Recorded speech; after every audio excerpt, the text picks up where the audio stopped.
জাতির জনক মহাত্মা গান্ধীর জন্মজয়ন্তী উপলক্ষে ১ অক্টোবর গোটা দেশব্যাপী ১ ঘণ্টার শ্রম দিবস পালন করার আহ্বান জানিয়েছিলেন প্রধানমন্ত্রী নরেন্দ্র মোদী। আর সেই আহ্বানে সাড়া দিয়ে ভারতীয় জনতা পার্টির উদ্যোগে গোটা দেশব্যাপী এই কর্মসূচি পালন করা হয়। একইভাবে বিশালগড় মণ্ডল কমিটির উদ্যোগে রবিবার শ্রম দিবস পালন করা হয়। মূলত বিশালগড় মোটর স্ট্যান্ডে এদিন এই কর্মসূচিতে অংশগ্রহণ করেন বিশালগড়ের বিধায়ক সহ অন্যান্য বিজেপি কার্যকর্তারা। উপস্থিত ছিলেন বিধায়ক সুশান্ত দেব সহ বিশালগড় মণ্ডলের সকল পদাধিকারী ও কর্মী সমর্থকরা।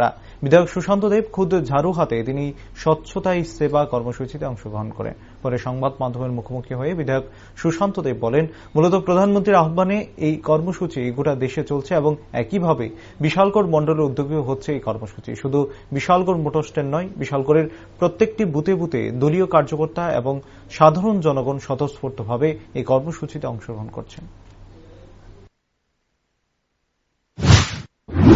আজকে আমাদের দেশের যশস্বী প্রধানমন্ত্রী নরেন্দ্র মোদীজি ওনার আহ্বানে সাড়া দিয়ে ১ ঘন্টা প্রত্যেকটা ভারতবাসীকে বলেছে শ্রমদান করার জন্য, স্বচ্ছ ভারত করার জন্য। তো সেই আহ্বানকে সাড়া দিয়ে আমরা বিশালগড় মণ্ডল কমিটির উদ্যোগে প্রত্যেকটা বুথে আমরা এই স্বচ্ছ ভারত অভিযান করছি এবং আজকে আমরা মণ্ডল কমিটির উদ্যোগে এই মোটর স্ট্যান্ড এলাকাতে আমরা স্বচ্ছ ভারত অভিযান করেছি এবং প্রচুর সংখ্যক সাধারণ নাগরিক এই স্বচ্ছ ভারত অভিযানে যোগদান করেছে।